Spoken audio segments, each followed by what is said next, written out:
Y qué bueno cuando somos edificados y la iglesia está siendo edificada en un orden particular, en una palabra que tiene la intención de empoderarnos y también de que algo se manifieste para que pueda ser visto por otros.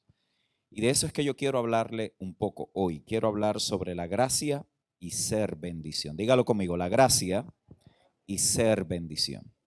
Les invito a que me acompañen a Tito capítulo 2, versículo 11. Tito capítulo 2, versículo 11. Dice allí el apóstol Pablo, escribiendo a un hijo en la fe, porque la gracia de Dios se ha manifestado para salvación a todos los hombres, enseñándonos que renunciando a la impiedad y a los deseos mundanos, vivamos en este siglo sobria, justa y piadosamente, aguardando la esperanza bienaventurada y la manifestación gloriosa de nuestro Señor Dios, de nuestro gran Dios y Salvador Jesucristo, quien se dio a sí mismo por nosotros para redimirnos de toda iniquidad y purificar para sí un pueblo propio, celoso de buenas obras. La palabra del Señor está bendecida. La palabra manifestación, mis amados, que se usa en este texto es una palabra compuesta del griego epifainó, que significa hacerlo visible, darlo a conocer o hacer que aparezca. Note bien, es hacerlo visible, darlo a conocer y hacer que aparezca. Es una palabra compuesta. La primera palabra que la compone es epi, que significa propiamente, y fainó, aparece.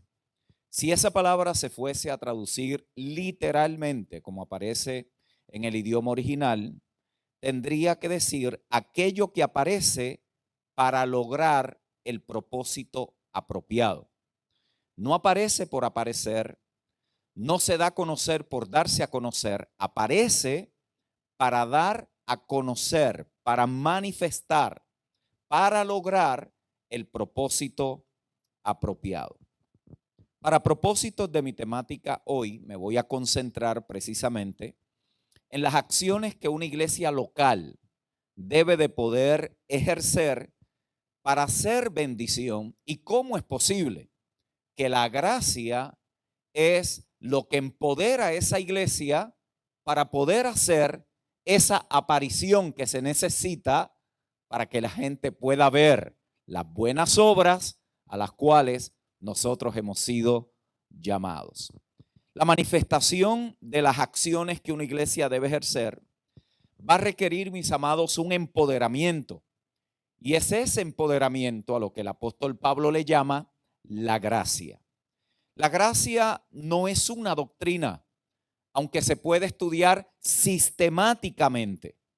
Se puede estudiar la gracia a través de los anales de la historia, lo que han dicho los reformadores, lo que se aprende en los libros de teología, lo que nos enseñan en el instituto.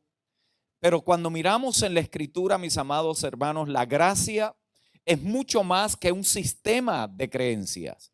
Es mucho más que algo que yo puedo sistematizar. La gracia en realidad se presenta como un empoderamiento divino para cumplir con el propósito de Dios. Cuando usted nota la manifestación más gloriosa de la gracia de Dios, la tiene que encontrar solamente en la persona de nuestro Señor Jesucristo. Jesucristo no vino a enseñar las doctrinas de la gracia. Él vino a manifestar la gracia de Dios. ¿A qué se parece esa gracia? Juan capítulo 1, verso 14 dice, y aquel verbo fue hecho carne y habitó entre nosotros y vimos su gloria, gloria como la del unigénito del Padre. Note lo que dice allí, lleno de gracia y de qué? Y de verdad. La palabra allí lleno significa a la medida completa, nada falta, está completo, no tiene deficiencia, no hay ninguna necesidad. Él vino a mostrar, a manifestar, a hacer visible a qué se parece la gracia de Dios en tiempo real. Jesús entonces podemos decir que es la substancia que revela en su totalidad lo que las sombras, tipos y figuras del Antiguo Testamento anunciaban, proclamaban, anunciaban de que algún día vendría y aparecería en la tierra. Jesucristo encarna esa gracia cuando manifiesta la realidad del reino de Dios entre los hombres. Así que Él como la gracia, Él lleno de gracia y de verdad, personifica y es el representante legítimo del reino que hace que los hombres puedan ver a qué se parece un hombre y una mujer a quien Dios es el que los gobierna. Note bien, Jesucristo encarna a qué se parece un hombre y una mujer a quien Dios es quien los gobierna. Él no solo era la máxima verdad revelada, sino que venía de parte de Dios, en el poder y en la autoridad de Dios para establecer y manifestar su reino aquí en la tierra. Por lo tanto, como un representante divino, Él tenía todo lo que se necesitaría, todo lo que se iba a requerir, todo lo que se iba a emplear para la manifestación de ese reino. Él vino lleno de gracia y de verdad para hacer posible que el reino de Dios pueda ser visto por los hombres. Es este principio de la gracia el que nos empodera, mis amados, para la tarea que tenemos como iglesia. Pablo presenta este principio en Efesios capítulo 3, verso 1 y 2, cuando dice: por esta causa yo, Pablo, prisionero de Cristo Jesús por vosotros los gentiles, si es que habéis oído, note bien, de la administración de la gracia que me fue dada para con vosotros. Este, mis amados, es un entendimiento de la gracia totalmente diferente al que estamos acostumbrados, porque la mayoría de nosotros hemos escuchado la gracia de Dios desde una perspectiva de consumidores. En otras palabras, lo que la gracia de Dios ha hecho a favor de nosotros. Por eso la definición de diccionario de la gracia es simplemente favor inmerecido. En otras palabras, algo que usted no se merecía, algo que usted no calificaba, algo que usted no podía producir en sí mismo, le ha sido dado, le fue conferido y le fue dado aquel bendito día cuando por la gracia de Dios usted confió en que lo que Dios hizo en la persona de Jesucristo es suficiente para salvar la humanidad. Aquel día usted fue ¿qué? Un beneficiario de la gracia. Sin embargo, aquí Pablo no presenta la gracia como un beneficio recibido. Él se presenta como un administrador de la gracia. La palabra que él utiliza allí para administración es la palabra del griego oikonomía, que significa el manejo o la administración de los asuntos de una familia. Es el cuidado de la propiedad de otro. Es ser un buen mayordomo. Tiene que ver con dispensar. El acto de dispensar, de distribuir algo que se entrega, que se distribuye, es un cierto orden, sistema o arreglo. También se describe como un señalamiento de parte de Dios. Es un favor que Dios otorga.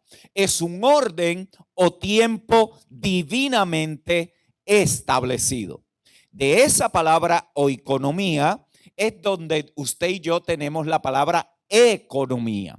Por lo tanto, lo que Pablo está diciendo es que él era un administrador de los recursos, de lo que Dios había dado y entregado a través de la gracia para que los gentiles pudieran conocer lo que Dios se había determinado hacer desde antes de la fundación del mundo. La gracia, entonces, podemos decir que es la nueva economía del reino de Dios. Dígalo conmigo, la gracia es la nueva economía del reino de Dios.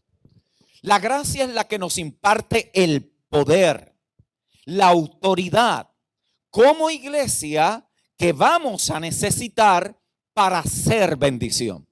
Es por causa de la gracia que usted y yo como iglesia, que esta congregación local, en esta región, en esta localidad, puede hacer visible lo que Dios ha hecho en Jesucristo. Es por medio de la gracia que usted y yo vamos a ver hoy que hay ciertas cosas puntuales que como iglesia debemos y tenemos que hacer para que otros puedan ver la bendición que es la iglesia en una comunidad, en un barrio, en un pueblo, en una nación y en las naciones. Lo mejor que tiene Puerto Rico es la iglesia de Cristo en cada barrio y en cada población. Es lo mejor, porque es lo que Dios le ha dado a esta humanidad, para que puedan llegar a conocer esta gracia de Dios. Si no es en y por la gracia, es en la carne y por la ley. Y el problema allí, mis amados, es que ya esa economía no cuenta con el favor de Dios. Esa economía no tiene los recursos. Esa economía no tiene lo que se va a necesitar para una iglesia poder cumplir su razón de existencia. No es en nuestra propia fuerza, no es en nuestra propia capacidad, no es siguiendo leyes para cumplir con un código, es simplemente permitiendo que el querer como el hacer de Dios en nosotros se pueda llegar a manifestar a través de nuestras acciones y buenas obras. Y es allí, mis amados hermanos, donde tenemos que poder apreciar que en la gracia todo es nuevo. Dígalo conmigo, en la gracia todo es nuevo. En la gracia no se trata nada de lo viejo. Y recuerde que la Biblia resume todo al uno o al otro, lo viejo y lo nuevo, la ley y la gracia, Adán o Cristo, el viejo pacto o el nuevo pacto. La Biblia lo resume todo en el uno o en el otro. Y en la gracia todo es nuevo. Por eso es que para los que están en Cristo son, no que serán, no que algún día, no que a lo mejor, no que quizás, sino que son una nueva criatura. Todas las cosas viejas pasaron, he aquí, todas están siendo ¿qué? Hechas nuevas. La pregunta es, ¿qué fue lo que pasó? Bueno, toda la economía de Adán a Cristo en la Biblia se considera vieja. Toda la economía de Cristo en adelante se considera totalmente nueva. Por eso en Cristo usted tiene un nuevo pacto. Ha sido participante de una nueva mente, que tiene ahora un nuevo corazón, en un nuevo espíritu, con un nuevo sacerdocio, por una nueva criatura, que tiene una nueva vida, que ha comenzado un nuevo tiempo. Por lo tanto, usted y yo vivimos en la novedad de Dios. Vivimos en las cosas nuevas de Dios. Usted se levantó hoy con un cuerpo que va en deterioro, pero por dentro se está renovando cada día. Este viejo hombre se va desgastando, pero el interior se va ¿qué? Renovando hasta la plenitud del conocimiento. Yo no sé si a usted le agrada saber que lo de afuera va en descenso, pero lo interior está en aumento continuo. Porque lo interior, lo que no se ve, está ligado a lo nuevo de Dios. Esa gloriosa realidad de que en Dios, por medio de Jesucristo, todo es nuevo. Dígalo conmigo, camino en la novedad de Dios. En esa novedad es que comienza una nueva dispensación. La palabra dispensación es simplemente aquello que Dios hace en un determinado tiempo de la historia que le provee todo lo que va a necesitar para que lo cumpla. De esa palabra es que nosotros tenemos la palabra dispensario. ¿Se acuerdan los dispensarios que habían en nuestros pueblos? Usted iba a un dispensario para que le dispensaran, para que le dieran lo que usted necesitaba en ese momento. Si tenía gripe, si necesitaba una vacuna, si tenía algún tipo de dolor, si tenía algún tipo de consulta que hacer. Habían personas especializadas allí que usted iba y le dispensaban lo que usted necesitaba, ya sea conocimiento, ya sea una respuesta, ya sea un medicamento. En la economía del viejo pacto era una dispensación. En otras palabras, Dios dio a aquella gente bajo aquel pacto, en aquella cultura, lo que ellos iban a necesitar para cumplir el propósito de Dios. Por eso es que Pablo habla de esta dispensación, porque en esta dispensación ya Dios no trata de la misma manera que trataba con Abraham, que trataba con Moisés, que trataba con David, que trataba con José. Dios con ellos trató de afuera hacia adentro. Para usted y para mí, Él no trata de afuera hacia adentro, Él trata de adentro hacia afuera. Por eso es que Él viene a ser residencia permanente en aquellos que han confesado a Cristo como Señor y Salvador, porque ya Dios no quiere andar de templo en templo. Dios ahora ha venido a residir en aquellos que por la fe han recibido el regalo de la gracia de Dios. Eso es una buena noticia. Es una buena noticia porque quiere decir que si hubo un cambio de dispensación, también hubo un cambio de recurso. Por eso es que la Biblia dice que lo de la carne nace, carne es, pero lo que nace del Espíritu, Espíritu es. Usted y yo vivimos en esa nueva dispensación y en cada dispensación Dios provee lo que requiere esa dispensación para sostenerla, y lo que sostiene esta nueva dispensación de la cual el apóstol Pablo se consideraba un administrador de esa economía, dígalo conmigo, es la gracia de Dios. ¿Cómo es que podemos cumplir con nuestra tarea como iglesia? Diga conmigo, por la gracia de Dios. ¿Cómo es que vamos a poder ser bendición? Por la gracia de Dios. ¿Cómo vamos a poder ser testimonio en nuestras comunidades? Por la gracia de Dios. La gracia de Dios no es un sentido, un sentimiento, una emoción. Yo no siento la gracia de Dios. La gracia de Dios simplemente es. La gracia de Dios se administra porque es una economía, es una manera de proceder, es una manera de gestionar, ser iglesia, ser humano, ser un hijo de Dios en el planeta. Es por la gracia de Dios que usted y yo podemos terminar nuestra carrera en el Señor de pie. Es por la gracia que fuimos salvos, es por la gracia que estamos salvos y es por la gracia que seremos salvos. La gracia de Dios entonces es lo que hace posible que la economía del reino pueda funcionar y nos empodera para cumplir nuestra misión. Este fue precisamente el consejo del apóstol Pablo a su hijo Timoteo cuando se encontró en uno de los peores momentos de su vida y ministerio. Cuando ustedes van a la primera carta de Timoteo, ustedes van a encontrar a un joven pastor que estaba en la cúspide, en su mejor momento. Estaba creciendo la iglesia en Éfeso, donde él había sido enviado por el apóstol Pablo. Estaba creciendo en todos los aspectos. La gente estaban llegando al conocimiento de Cristo. Y entiéndase que no eran templos como estos donde la gente llegaba, donde se sentaban en una silla. Eran en hogares que estaban dispersos por el imperio, Sin embargo, habían ancianos asignados a ciudades que eran los que administraban el bienestar de la iglesia del Señor, corregían deficiencias, cuidaban a los hermanos, edificaban a los santos, los perfeccionaban en el conocimiento de Cristo para que esos santos también pudieran participar de lo que el apóstol Pablo le llama la obra del ministerio. En otras palabras, el rol de ellos era de facilitadores. Ellos facilitaban el proceso por causa de que eran hombres maduros en el conocimiento, en experiencia y en la vida del Espíritu. Entonces calificaban, son las características que Pablo le da a Timoteo para estos hombres que estaban allí siendo lo que podemos llamar hoy líderes en la iglesia.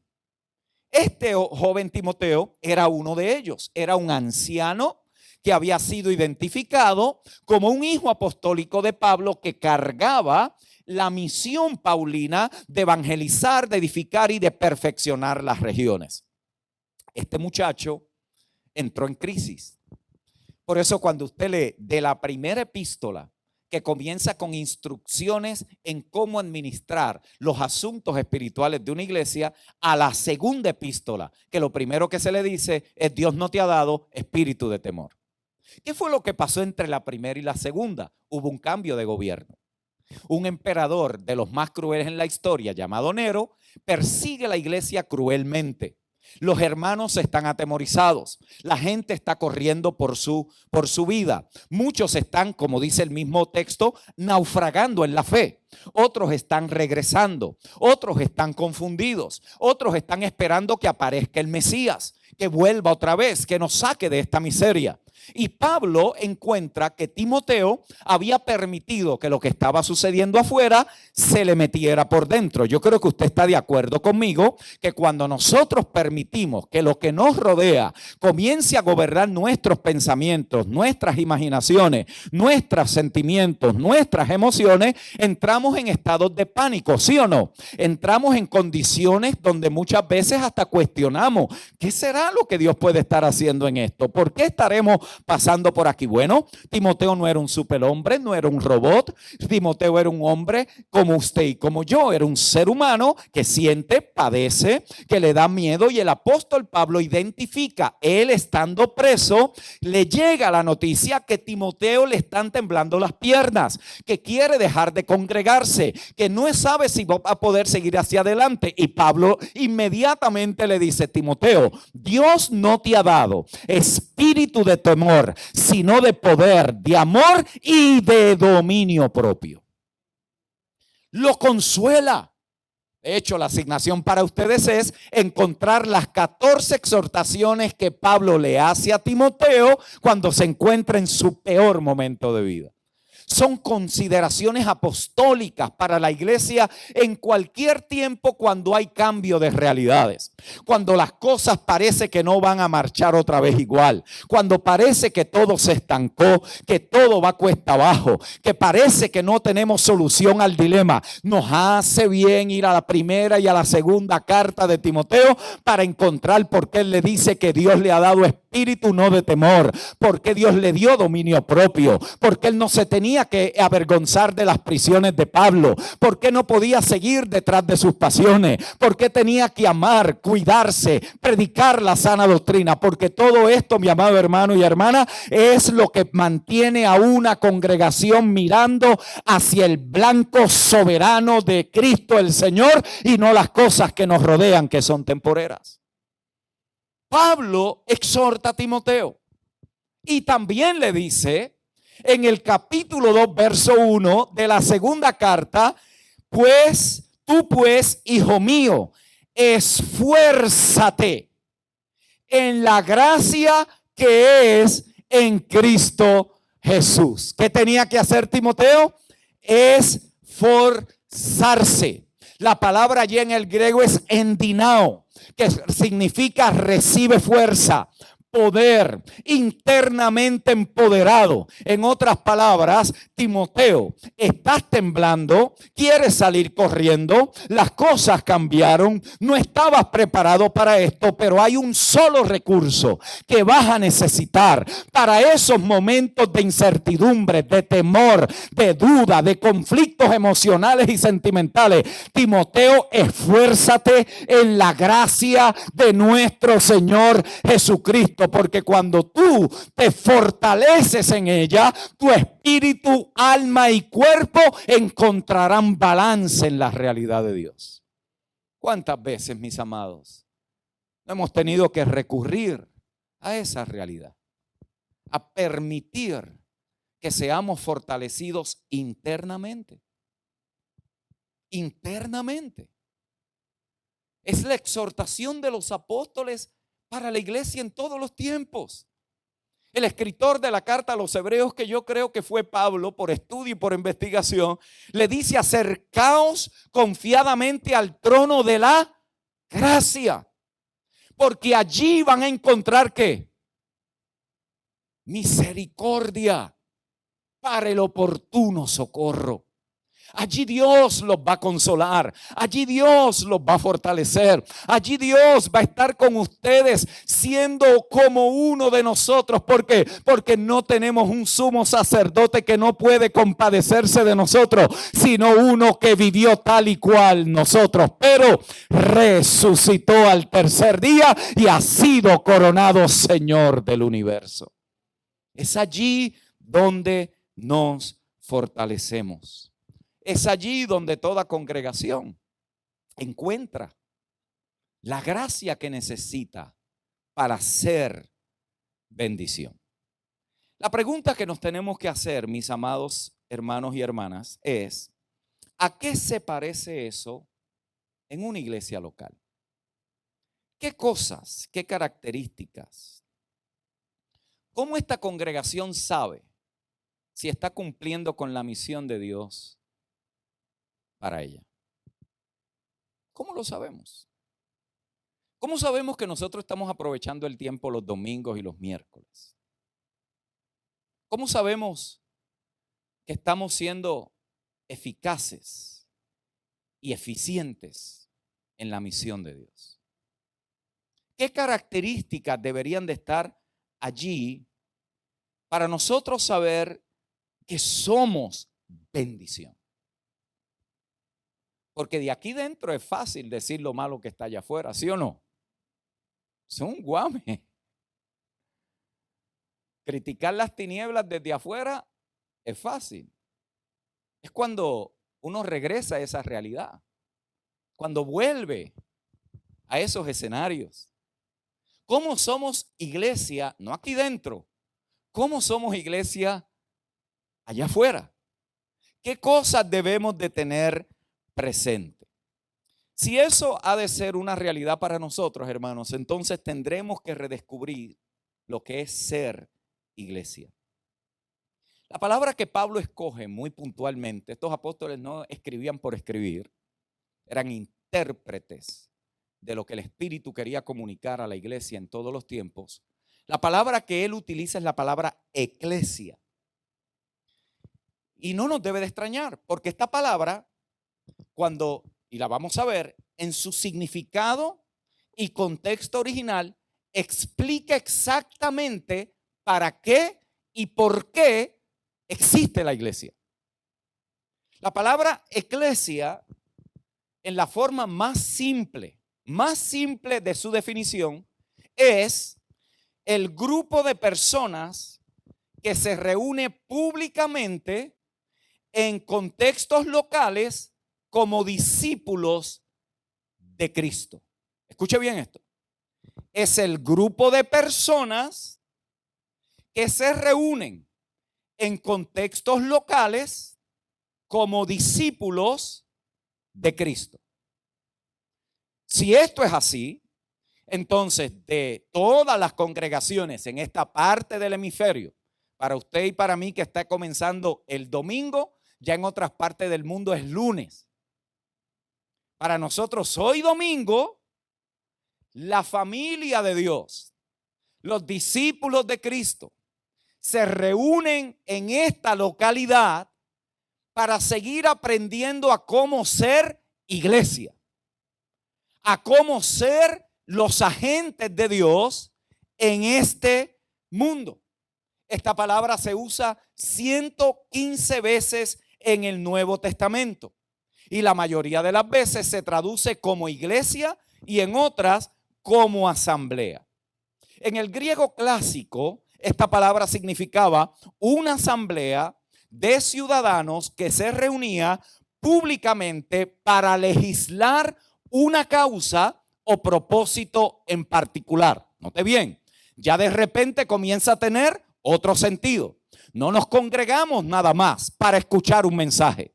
No nos reunimos nada más para cantar 3 rápidas y 2 lentas. No nos reunimos nada más para estar aquí un buen rato, porque esto es lo que hacen los cristianos. Nos reunimos porque hay una causa en particular que tenemos que legislar continuamente para cuando salgamos tengamos claro por qué es que somos los hijos de Dios en el planeta. Miren la intensidad de esto. Miren cómo le cambia el sentido completamente. Mire cómo esto recobra un sentido de propósito mayor, de tenernos que preparar por la mañana, salir de nuestras casas. Mis amados hermanos, si simplemente es la rutina de congregarme porque hoy es el domingo, con razón nos convertimos en iglesias petrificadas en el tiempo. Pero si venimos con la mentalidad de que estamos legislando los asuntos del reino en los problemas de la tierra, vamos a ser gente de bendición donde quiera que vayamos. Vamos a ser la bendición de Dios donde quiera que estemos, porque hemos entendido cuál es nuestro propósito. Pero esto es difícil, hermanos, seamos honestos. Nosotros venimos con una programación de 17 siglos de llamar la iglesia al edificio, de pensar que la iglesia es el arena, piedra y cemento. Esto es más fácil decirlo que vivirlo. ¿Cuántos de nosotros salimos hoy diciendo, hoy me voy a congregar con mis hermanos, somos la iglesia del Señor y estaremos dentro de un edificio? No, nosotros decimos, vamos para la iglesia. Porque creemos que somos iglesia cuando estamos aquí, cuando nos metimos aquí dentro. Y que las iglesias tienen ciertas ceremonias, ciertos ritos, parte 1, parte 2, parte 3, los anuncios, las exhortaciones, los finales, y nos vamos a la casa. Y así pasamos 30, 40, 50 años en una rutina desgastante, cansosa. Unos se cansan, vuelven al mundo, otros vuelven, se reconcilian, otros se pelean y hay que hablar con ellos. En fin, es todo un desgaste aquí dentro mientras el mundo sigue camino al infierno en una canasta. Usted y yo estamos tratando aquí de sobrevivir para llegar al cielo. Con razón no llegamos. Miren la intensidad de esto. Una asamblea que se reunía para legislar. Wow. Yo he asesorado a algunas iglesias en estos últimos años, y una de las prácticas que comenzamos a hacer en algunas de ellas, ¿sabe cuál fue? Que después que se acabara la prédica, nos quedábamos 20 minutos más y discutíamos en grupos pequeños de qué predicó el pastor, cómo lo vamos a implementar en nuestra vida, qué dificultades estamos teniendo y cómo podemos traer una solución a un problema pertinente. Recuperó el sentido de ser iglesia. ¿Por qué? Porque la mayoría de nosotros venimos aquí el próximo domingo y habrá otro mensaje totalmente diferente y nadie sabe qué efectos tuvo el anterior. El desgaste que eso produce y la sobreeducación sin obediencia es lo que lleva a un estado de frustración en las congregaciones. Estamos más educados que lo que somos capaces de obedecer. Entonces, si vamos a hacer bendición, vamos a tener que redescubrir qué es ser iglesia. ¿Qué cosas deberíamos de tener presente? ¿Qué cosas necesitamos nosotros incorporar? Cuando esta gente del primer siglo, hermanos, escucharon este término, para ellos no era nuevo. ¿Por qué? Porque eclesia también era las comunidades que se reunían, que el Imperio Romano separaba usualmente ex militares con experiencia gubernamental que se reunían en pequeñas comunas a legislar los problemas del pueblo, de la vecindad, de la aldea, del barrio, de las comunidades. Por lo tanto, ellos sabían de qué se trataba. No era algo nuevo. Iglesia, ¿qué es eso? Nosotros nunca habíamos, no, ellos habían sido criados, habían visto. Lo que los apóstoles hicieron fue que redefinieron el significado. ¿Por qué? Porque ellos se reunían a nombre de César, pero los discípulos de Cristo se reunían a nombre de Cristo el Señor. En otras palabras, la iglesia era una contracultura contra el mundo. Habían características que no estaban allí. Habían cosas que los hombres no podían hacer. ¿Por qué? Porque eso no era lo que Dios los había empoderado para hacer. Esas reuniones tenían connotaciones sociales y políticas. Connotaciones sociales y políticas. No politiquería, no partidismo, política, la gestión del transar. Elementos y situaciones necesarias para el bienestar de la humanidad. Por lo tanto, la política que ejercía el gobierno era a nombre de César. La política que ejercía la iglesia era a nombre del Señor Jesucristo. Una política totalmente diferente, como vamos a ver, unas acciones sociales totalmente distintas que dicen los historiadores que cuando los paganos veían la iglesia en operación decía, estos hasta los enemigos ayudan. Roma no podía hacer eso. Roma los mataba. La iglesia les predicaba del perdón de Dios. Roma los marginaba. Cualquiera que estuviera en contra. La iglesia decía, Dios hizo de sus enemigos a sus hijos. Por causa de la reconciliación ahora pueden ser hijos de Dios, los que antes eran desconocidos de Dios. Esa buena noticia. Por eso la iglesia para Roma era una afrenta. Por eso los perseguían.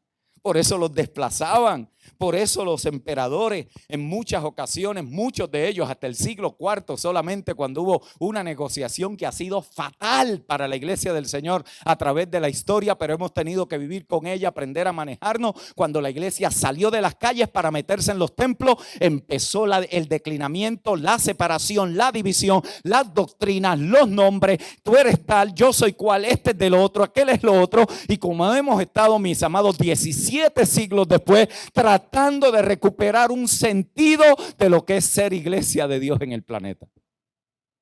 Es una tarea descomunal. Descomunal. Pero cada cierto tiempo Dios levanta hombres y mujeres que comienzan a proclamar que iglesia no es el título que tenemos afuera. Que iglesia no es lo elocuente del predicador. Que iglesia no es el edificio y sus lujos. Que iglesia es un cuerpo que se reúne en localidades, sea dentro de un edificio o debajo de un palo o en una cueva, o corriendo como en Kenia o en Irán, que no tienen templos donde se pueden congregar, o en lugares como Marruecos donde he podido estar, donde se reúnen en casas a las 2 de la tarde y nadie sabe que allí hay una iglesia, pero son iglesias de Dios en medio de un mundo que está corrupto y en corrupción. Es allí donde la iglesia puede hacer su tarea. Esta tarea de la iglesia entonces se convierte, mis amados, en una amenaza. En aquel tiempo la iglesia, su mensaje, lo que hacía, era una amenaza para los romanos. Era una amenaza para el imperio. Los valores que proclamaba, las obras que hacía, la cultura que manifestaba, el mensaje que proclamaba era una afrenta para el sistema del mundo. Por eso es que la gracia de Dios se manifiesta para la salvación de todos los hombres. ¿Por qué? Porque Dios sabe que la única forma de poder ser su iglesia en este mundo es cuando Él, por medio de su gracia, nos empodera para poderlo representar. Jesucristo fue representante ideal para Dios, todo Dios y todo hombre, para que todo hombre pueda tener acceso a Dios y Dios pueda llegar al corazón de todos los hombres. Es allí donde la iglesia entiende que sin la gracia de Dios esto es imposible. Esto es tan así, mis amados, que Pablo conecta la gracia con gobierno, con vivir una vida gobernable, con vivir una vida bajo el señorío de Cristo. Mire lo que dice Romanos 5:17. Pues si por la transgresión de uno solo reinó la muerte, mucho más reinarán en vida por uno solo, Jesucristo, los que reciben la abundancia de la gracia y el don de la justicia. La conecta a reino, a reinar, a gobierno. ¿Cuál es esa abundancia de la gracia que usted y yo hemos recibido? ¿Qué es lo que dice que quieren decir los apóstoles cuando hablaban de las abundantes riquezas de la gracia? Esa gracia tuvo 10 manifestaciones. 1, el amor de Dios derramado en nuestros corazones. Dios a usted no le va a dar más amor del que ya le dio. Es aprender a vivir en ese amor que ya tenemos. Por eso Romanos 5:5 dice, el amor de Dios ha sido, no que será, ha sido derramado en nuestros corazones. Imagínense usted y yo todavía orándole al Señor. Señor, dame más amor. Y el Señor allá, ¿que te dé qué? ¿Más qué? No te lo he dado, lo he derramado en tu corazón.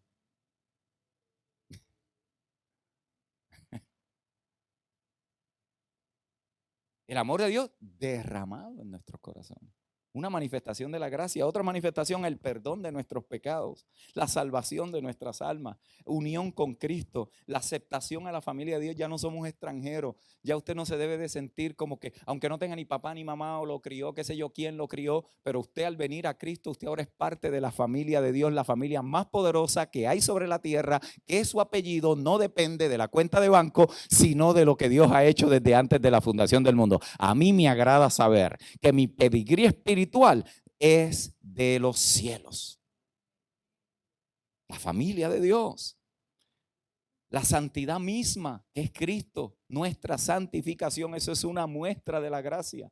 La justicia de Dios, donde ya no podemos ser condenados. La muerte del viejo hombre que ha sido crucificado con todos sus deseos para que aprendamos a vivir como una nueva criatura, que es otra manifestación de la gracia. Y por último, la posición de ser reales sacerdotes para Dios nuestro Padre. En otras palabras, restaurados para gobernar en Dios. Real sacerdocio. Reyes sacerdotes. Permítame comenzar a describir algunas de las cosas que encontramos en la Escritura que nos hacen bien y que yo les recomendaría que ustedes consideren, pastor, en múltiples foros, en discusiones pequeñas en grupo, en hablar los unos con los otros,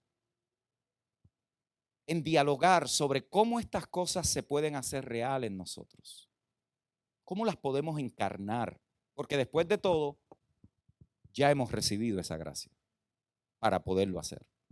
No es que no podemos, no es que no tenemos, no es que nos falta, no es que no tenemos la gente, tenemos lo que necesitamos y somos los que debemos hacerlo. Por lo tanto, nos conviene prestarle atención. Número 1, en cuanto a las cosas que son y hace una iglesia para ser bendición en su comunidad. 1, ser morada de Dios. Ser morada de Dios. La misión primaria del Padre siempre ha sido habitar en su pueblo. Siempre, desde Génesis. Dice que Dios venía en las horas de la tarde a hablar con Adán. Dios siempre ha querido habitar en su pueblo. La Biblia comienza con Dios entre nosotros y termina con Dios entre nosotros. Por lo tanto, la intención primaria de Dios siempre ha sido morar en su pueblo. Por supuesto que en la antigua dispensación moraba afuera, pero en la nueva creación era venido a ser residencia adentro. Por eso es que somos morada de Dios en el Espíritu. Por eso es que esta morada que se reúne aquí, que ha recibido una medida de esa gracia de Dios para poder cumplir con su función particular, muestra y manifiesta unas características que son muy particulares. Por eso no hay, mis amados hermanos, lugar en el planeta que pueda ser morada de Dios aparte de la iglesia de Jesucristo. No existe. Y si somos morada de Dios, se van a ver continuamente unas evidencias como la gracia, el amor, la justicia, la sabiduría, para poderle ministrar a un mundo que está en completa confusión, en un desorden de valores, alterando todo el orden de Dios. Usted y yo somos dejados allí como luminares en este mundo. Somos dejados allí como un faro que tiene un norte, que sabe hacia dónde estamos apuntando y dirigiendo la humanidad. Estamos llevando a los hombres a que conozcan al Señor. Ser morada. Evitar entre nosotros las divisiones, evitar entre nosotros los conflictos, evitar entre nosotros las continuas tensiones que se crean cuando por nuestras personalidades, nuestros caracteres, nuestros temperamentos indomados, nuestras carnalidades, traemos en muchas ocasiones tensiones innecesarias a la iglesia del Señor. Ser morada de Dios. Ser morada de Dios, donde Dios habita en reposo, donde Dios habita en paz, donde Dios habita en justicia, donde Dios habita. Por eso los apóstoles, mis amados, guardaban dos cosas de las congregaciones: la santidad y la unidad. ¿Por qué? Porque cualquiera de ellas que se corrompa, mis amados, daña el testimonio de la vida de la iglesia. Y es allí donde el apóstol Pablo le escribe a la iglesia en Éfeso y le dice: ser solícitos en guardar la unidad del Espíritu. Esa palabra solícito es una palabra de guerra. En otras palabras, peleen. Peleen para que no se dividan. Peleen para que no hayan tensiones. Peleen para que no haya divisiones. Sean solícitos en guardar la unidad del Espíritu. ¿Qué testimonio vamos a hacer si estamos tan divididos adentro como afuera? ¿De qué sirve que traigamos la política de afuera y la metamos aquí dentro? Y no nos amemos como nos debemos de amar, y nos cuidemos como nos debemos de cuidar, y nos miremos como nos debemos de mirar. Es irrelevante. ¿Por qué? Porque nosotros no queremos ser un club social en la comunidad. Queremos ser morada de Dios en el Espíritu. Y eso requiere una iglesia atenta, una iglesia dispuesta, una iglesia que está alerta, que sabe que habrán fuerzas contrarias, que habrá resistencia, que habrán obras de la carne, que habrán vanas imaginaciones de los hombres que se van a meter para crear división y tensión. Y es allí donde los hermanos, empoderados por la gracia, instruidos en la Escritura, saben lo que no pueden y deben permitir entre ellos, porque somos morada de Dios. Y Dios no mora en cualquier lugar. Este edificio se vacía y nos vamos. Si le ponemos silla es un comedor. Si le ponemos una pantalla es un teatro. Porque Dios no mora aquí dentro. Dios mora en los que están sentados en la silla. Dios mora en los que están sentados en la silla.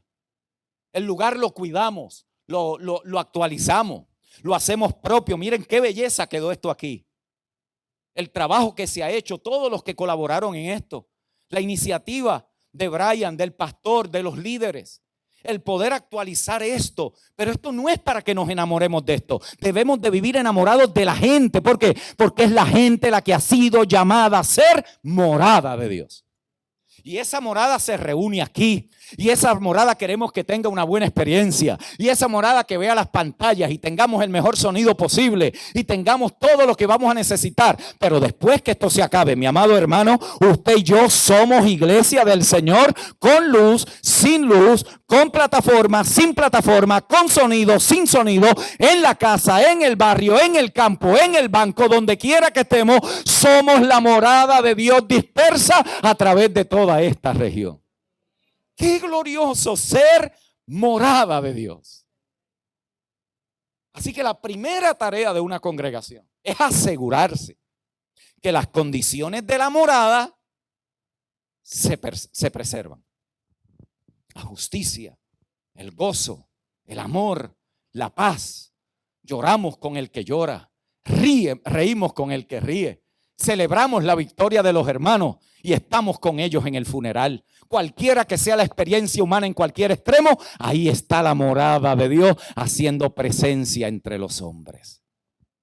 Y no estamos promoviendo una religión, estamos promoviendo una vida, una clase de vida que solamente es posible alcanzar cuando Cristo es el que nos gobierna.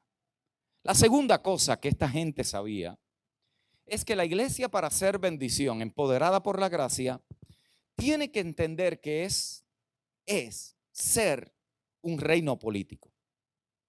Note, tanto la palabra reino en la Biblia como iglesia son palabras de connotaciones políticas. Palabras de connotaciones políticas. Los términos lo que describían era ¿qué? Las asambleas políticas, en la cual la asamblea, cuando se reúne, lo hacía para discutir asuntos políticos, no del partido en turno, y eso tiene su lugar para las responsabilidades civiles. Pero la iglesia, que está compuesta por todo tipo de gente, con todo tipo de ideología, con todo tipo de experiencia, con todo tipo de inclinaciones, mis amados, no podemos dejar ni permitir que ninguna de esas cosas gobiernen en nosotros como iglesia.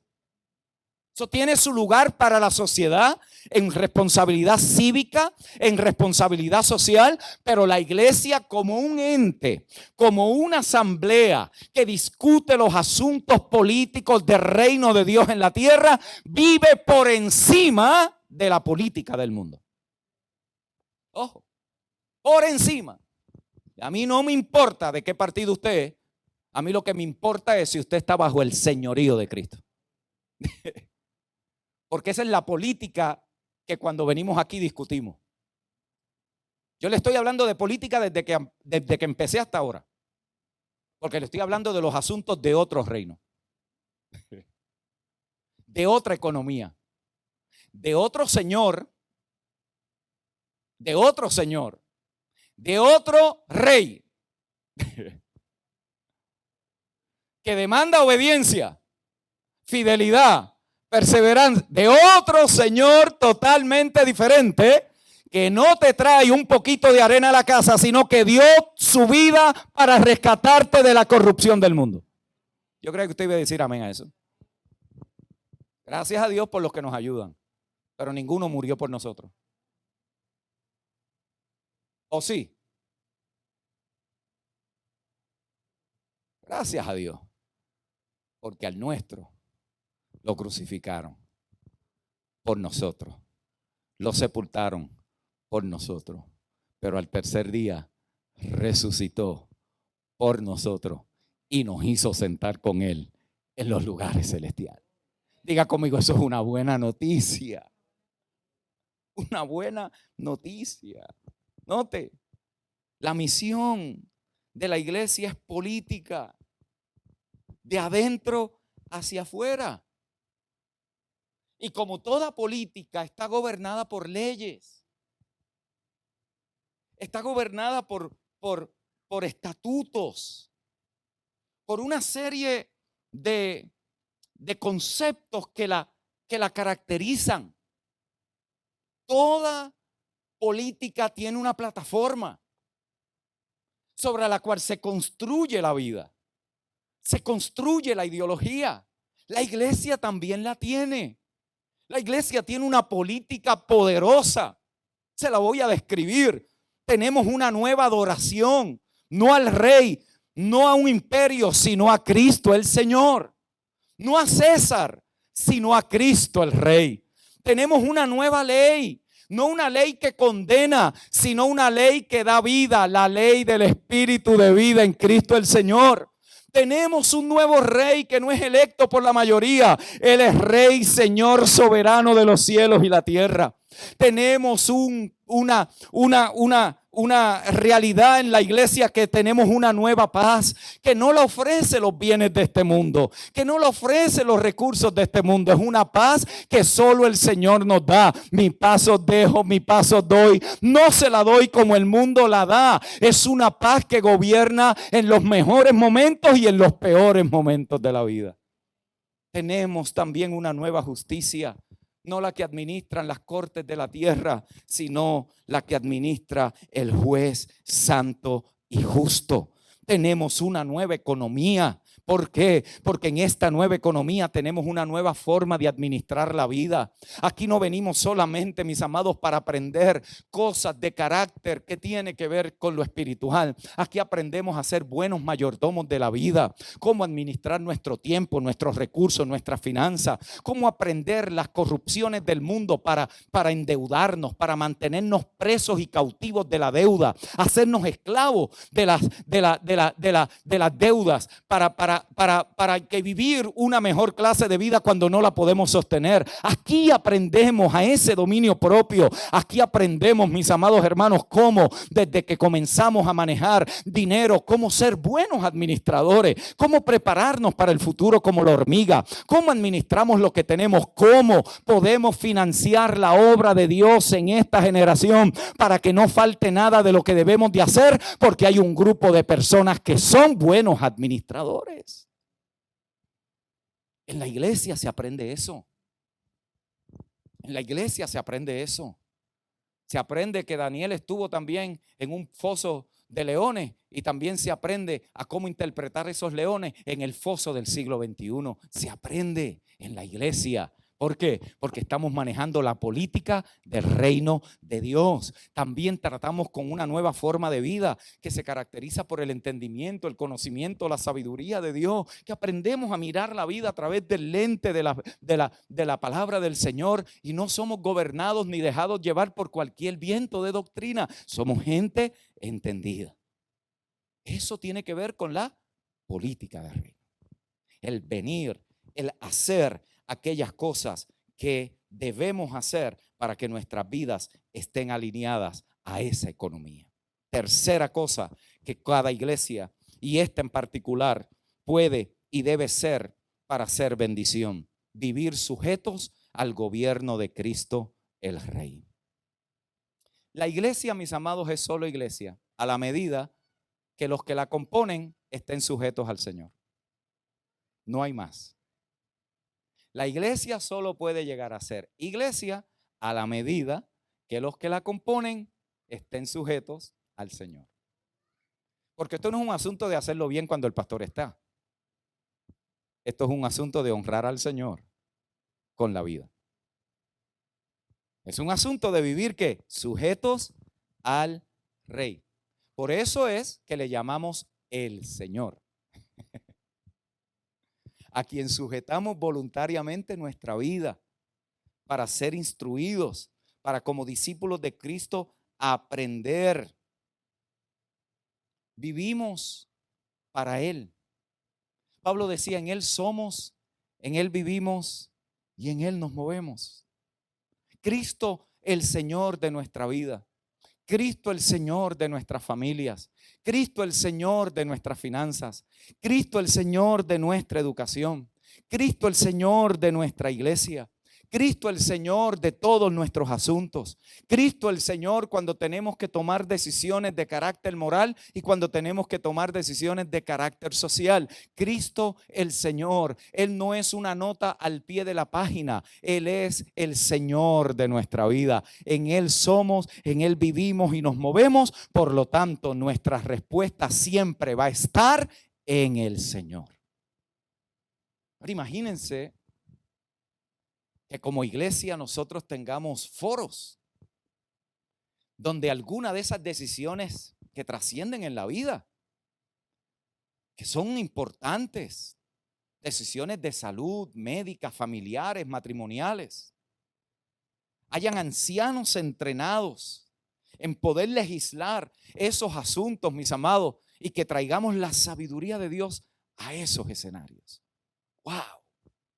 Ser bendición en nosotros, entre nosotros, va a requerir que vivamos sujetos al Señor. Cuarto, una comunidad local de ciudadanos del reino para hacer lo que la iglesia ha sido llamada a hacer. Note, una comunidad local de ciudadanos del reino para hacer lo que la iglesia ha sido llamada a hacer.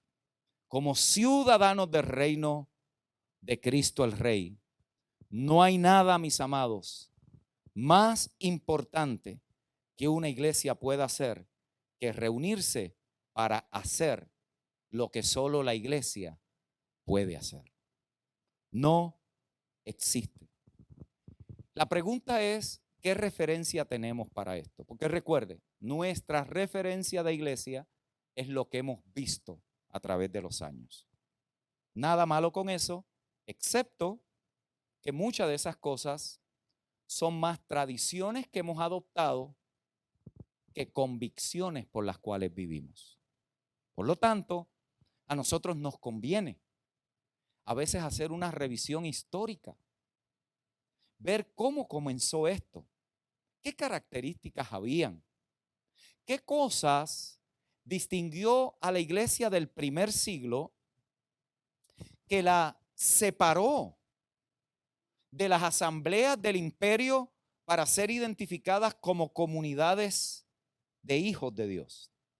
¿Qué cosas? Por supuesto, el texto que tenemos para verificar eso es en Hechos capítulo 2, verso 42 al 47 y capítulo 4, verso 32 al 35.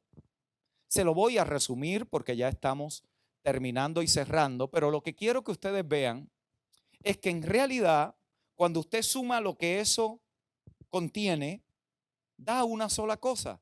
Aquella gente se convirtieron en familia. Aquella gente se convirtieron en familia. Y como familia tenían unas características de comunidad y de familia. Habían unas cosas que las distinguían. Habían unos elementos que cuando el imperio, la gente de afuera los miraba, los distinguía. Eran contracultura, vivían por otros valores, tenían otro vocabulario, se manejaban distinto en la vida, tenían otras convicciones, no eran del montón.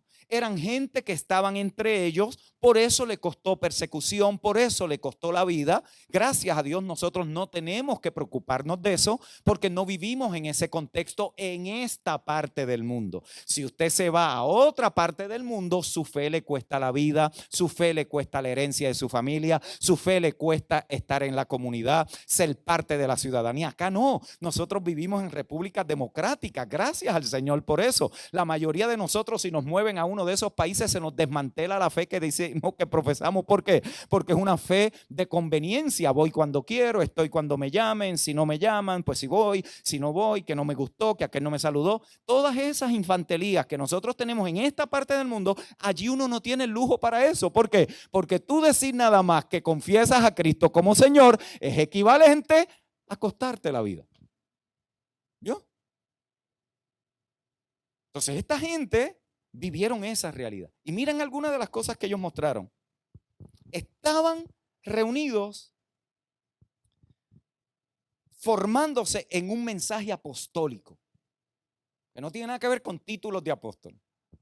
Tiene que ver con un mensaje que anuncia la llegada de un nuevo rey, de un nuevo reino que es proclamada por unos que son enviados, apostólicos, por unos como el Padre me envió a mí, yo os envío a vosotros. En otras palabras, era gente que sabía que estaba en una misión aquí en la tierra.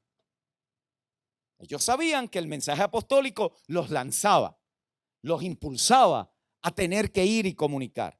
Era una familia formada por el compañerismo.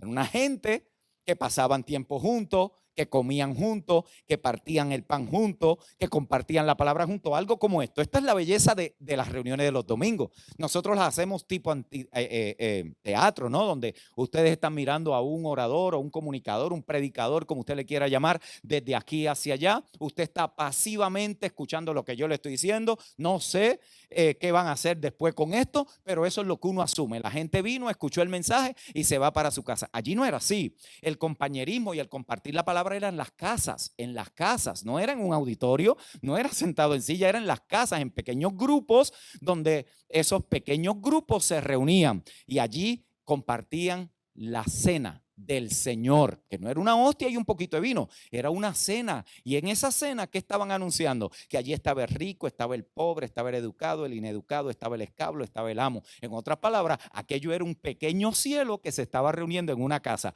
Cuando los de afuera veían lo que estaba pasando adentro, decían, esta gente tiene que ser diferente, porque los ricos no se unen con los pobres, los educados no comparten con los ineducados. Por eso es que la iglesia es la iglesia de los reconciliados entre ellos, reconciliados con Dios, porque cuando venimos aquí es irrelevante si usted llegó en el Mercedes-Benz de último modelo o llegó en una bicicleta, porque lo que nos une no es el carro ni la casa que vivimos, lo que nos une es en quién estamos en Cristo el Señor, y podemos celebrar todo lo que tenemos como riquezas de esta gracia. ¡Qué hermoso! ¡Qué hermoso! El que tiene el BM de último modelo le da pon al hermano que no tiene dónde llegar. ¡Qué hermoso! El que vive en su mejor estatus social puede visitar al hermano en necesidad y llevarle una ofrenda. ¡Qué hermoso! Esta gente vivía así. No decían tener nada de ellos mismos. ¡Wow! ¡Qué diferencia! ¡Qué diferencia! Compartían sus recursos económicos. Los tenían allí. Dice que no había necesidad en ninguno de ellos. Por lo tanto, esto no es soportar al vago. Tenemos claro, ¿ah? Que hay gente que lo que le gusta es vivir del mantengo. ¿Sí o no? No, yo estoy hablando de esa gente. Eso que lo sostenga el gobierno. ¿Ah? Porque les conviene. Pero a estos, a gente que sabe que si tienen fuerza, ánimo, deben ser bendición para la sociedad. Que pueden, que deben, que hay recursos, que no hay excusa, que no hay que estar mintiendo, que podemos ser productivos hasta que Dios nos dé la última gota de fuerza. Esta gente compartía y no había nadie en necesidad. Era una familia, mis amados, una familia que anunciaba una buena noticia. La vida se compartía juntos. Pablo le dice esto a la iglesia en Galacia de los Gálatas. Así que según tengamos oportunidad, hagamos bien a todos y mayormente a los de la familia de la fe. ¡Wow! ¡Qué hermoso! Y por último, esta gente eran motivados por el amor y el hacer buenas obras. Deje ponerlo de esta manera para usar el término que el pastor ha identificado. Esta gente sabían que tenían que ser bendición. ¿Y cómo lo hicieron? Por buenas obras. Note, cuando la iglesia es la iglesia, mis amados, no se separa del mundo, sino que se convierte en un segmento de la sociedad más amoroso, compasivo, justo y pacífico. La mentalidad esa que a nosotros nos enseñaron de escape, de que vámonos de esta miseria, de que esto no sirve, es lo que siguió aislando a la iglesia, de donde nunca debió de moverse. Jesús no dijo, Padre, te pido que los guardes y que los escondas bien. No, Jesús no dijo eso. Te pido que los guardes y los protejas del mal. Él no dijo, así como me envió el Padre, yo no los envío a vosotros. No, él dijo, como me envió el Padre, yo los envío a vosotros. Cuando nuestra mentalidad es de escape, mis amados, nosotros nunca seremos bendición a nadie. Porque lo que estamos es buscando es salir de esta miseria. Cuando esto es lo que Dios nos ha confiado para hacer su obra en el mundo. La iglesia no sale del mundo a condenarlo, sino a mostrar cómo es la vida en el reino de Jesucristo. Note, qué tremendo, ¿no? Que los apóstoles evangelizaron continentes sin la necesidad ni de usar ni al diablo ni el infierno. Es tremendo, ¿no? Acá entre usted y yo, no se lo diga a nadie. Pero si usted lee su Biblia, si el mensaje de la cruz no es suficiente, la gente no viene a Cristo por convicción, viene por temor a perderse. Y por eso luego hay que estarlos manteniendo otra vez de toda su vida. Qué interesante. Llenaron continentes, Pastor Richard, continentes del mensaje, Pastora Diana. Imagínate. Corrieron por pueblos, aldeas, ciudades. Para llegar de un sitio a otro eran 6 meses. En una embarcación, Pablo la describe en naufragios, en desvelos, en ayunos, en cárceles. Para ir a predicar el amor de Cristo que lo constreñía, decía él, que lo empujaba a hablar. ¡Wow! La iglesia que es bendición tiene un mensaje diferente. Tiene un gusto en la palabra distinto. Es una iglesia que se caracteriza por hacer el bien. Note, primera de Pedro 1, 3 al 12. Iglesias que fueron establecidas en el poder de la resurrección. Bendito el Dios y Padre de nuestro Señor Jesucristo, que según su grande misericordia nos hizo renacer para una esperanza viva por la resurrección de Jesucristo de los muertos.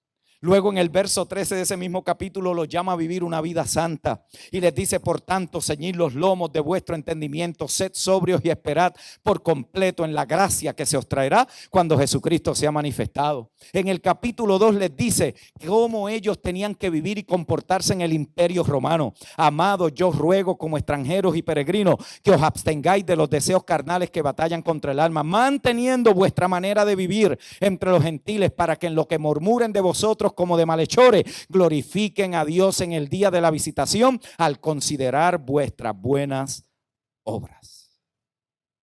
Si hemos de ser bendición, es porque hemos entendido que hemos sido llamados a hacer el bien. Oh, ya estoy terminando. Si vamos a hacer bendición como iglesia, es porque hemos sido llamados, y esto no es un asunto de los pastores y de los líderes, es un asunto de todos. Todos haciendo el bien. Wow. Todos haciendo el bien. Pero no me crea a mí, vamos a creerle a los apóstoles. ¿Qué dijeron ellos? Primera de Pedro 2:14. Que a los gobernadores, ya a los gobernadores, como por él enviados para castigo de los malhechores y alabanza de los que hacen bien. Primera de Pedro 2:15, porque esta es la voluntad de Dios, que haciendo bien hayáis callar la ignorancia de los hombres mundanos.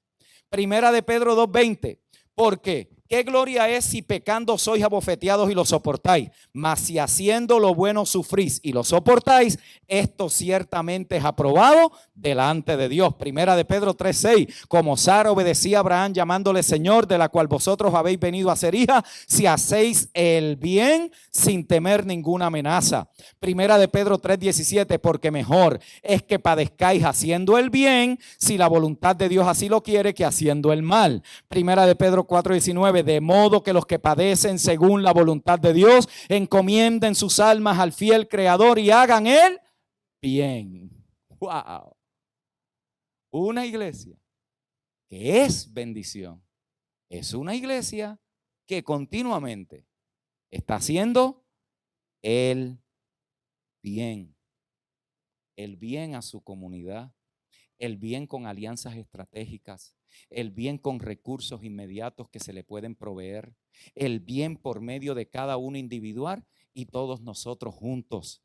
el bien que podemos hacer cuando unimos nuestros esfuerzos, el bien que podemos hacer a nuestros niños que pueden estar colgándose en materia, pero tenemos especialistas en ciertas materias en la iglesia que pueden ser de bendición para esos niños. El bien para esos padres que están criando hijos solos, usualmente mujeres que están criando hijos solos, y hay un grupo de varones y de hermanas que vienen y se unen a esa familia, y la iglesia con entendimiento ofrece la oportunidad para que ese niño o niña tenga un referente. Es fácil criticar que las cárceles están llenas, es fácil criticar que la calle está caliente, pero mucho de esa gente que está hoy en las cárceles y está en la calle, estuvieron un día en la escuela bíblica con nosotros, estuvieron también allí reuniéndose. Es fácil verlos cómo se van. Lo que es difícil es ser bendición cuando esos niños están en formación, cuando vienen a la iglesia y hay una necesidad y la iglesia tiene un entendimiento de que ellos pueden ser solución para ese problema.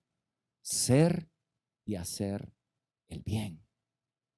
Cuando un anciano tiene el patio perdido y 4 hombres de la iglesia van y se lo limpian, hacer el bien, hacer el bien.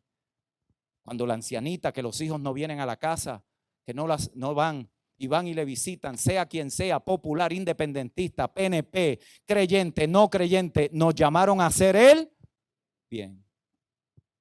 Y allí van 2 o 3 y ven que ese toile está manchado, que no tiene fuerza, y allí se reúne la iglesia. ¿Quién está allí? La iglesia empoderada por la gracia para hacer el bien y ser bendición. ¡Wow! ¡Qué gloriosa tarea! Esto le devuelve el ánimo de ser iglesia a cualquiera. Yo me canso de cantar, ¿usted no? ¿Ah? Yo me canso de las mismas canciones, domingo tras domingo. Bote el golpe, le estoy dando la oportunidad. Yo me canso de lo mismo, usted no. ¿Será que nos cansamos porque hemos hecho una rutina? ¿Y qué si cuando vengamos aquí, venimos a legislar asuntos y en la semana estamos reunidos? ¿Cómo vamos a tratar con este asunto? ¿Cómo vamos a trabajar esto? Alguien trajo una situación, hay una familia en el barrio tal, hay alguien en el pueblo de Garrochales, tenemos unos ancianitos que acaba de quedar viudo, va a necesitar que alguien vaya por lo menos 4, 5, 6 semanas corrido a acompañarle. Llevan 50 años, pero los hijos están afuera y ya se fueron, y después los 3 días el muerto apesta, todo el mundo desaparece. Y allí está la iglesia, siendo bendición. Y algunos van a ir a hacer esa bendición después de trabajar 8 horas, pero van a ir con ese gozo porque saben que eso le agrada a Dios. Saben que unos van a llegar y decir, wow, yo no tengo que comer siempre a la misma hora, yo puedo esperar un ratito más porque hay un hermano que me necesita, no me voy a morir de hambre. Gente que se muere de hambre vive en otra parte del mundo, pero aquí usted lo que pasa es un poquito inconveniente, no tiene ningún tipo de sacrificio. Que me voy a sacrificar para la obra del Señor. Mira, hermano, usted y yo lo que tenemos son inconvenientes. Sacrificio es solo uno. Cuando usted dé su vida por esto, se sacrificó. Lo demás son inconvenientes, tonterías que tenemos que hacer, cositas de última hora, algo que hay que dejar. Algunos van a andar con la comida en el carro, se la comen, pero la satisfacción de saber que son bendición de Dios para alguien en particular. Esta gente hacían el bien. Y sabe que los apóstoles le está diciendo, en este caso Pedro, que hagan el bien, oye, cuando todo lo que estaban recibiendo era mal. Todo era mal. Persecución, muertes, desplazamiento. Y allí había una iglesia empoderada por la gracia para hacer el bien. Queremos ser ese tipo de iglesia. ¿Quisiera usted ser parte de ese tipo de iglesia? Tenemos mucho que podemos hacer y podemos llegar a ser cuando nos disponemos a incorporar lo que vemos en la Escritura en nuestra realidad. Yo no quiero volver al primer siglo, pero yo quiero traer los valores del primer siglo al siglo XXI. Yo no quiero llegar aquí en chanclas y con túnica. Quiero llegar con zapatos cómodos y con camisas que no me maltraten el sol. ¿Cierto? Eso no es cuestión de volver hacia atrás, es traer allá, que no cambia, al hoy, donde vivimos una confusión de valores y de principios que necesitan ser recuperados. Primero, no en el mundo, Usted no puede esperar del mundo lo que no puede producir en la iglesia del Señor. Si nosotros estamos tan endeudados como los del mundo, no tenemos derecho de criticar una vida desordenada. Entonces, apropiémonos de lo que nos compete a nosotros como iglesia. Pongámoslo en práctica y vamos a ver lo que Dios es capaz de hacer con gente que quiere ser bendición en su generación.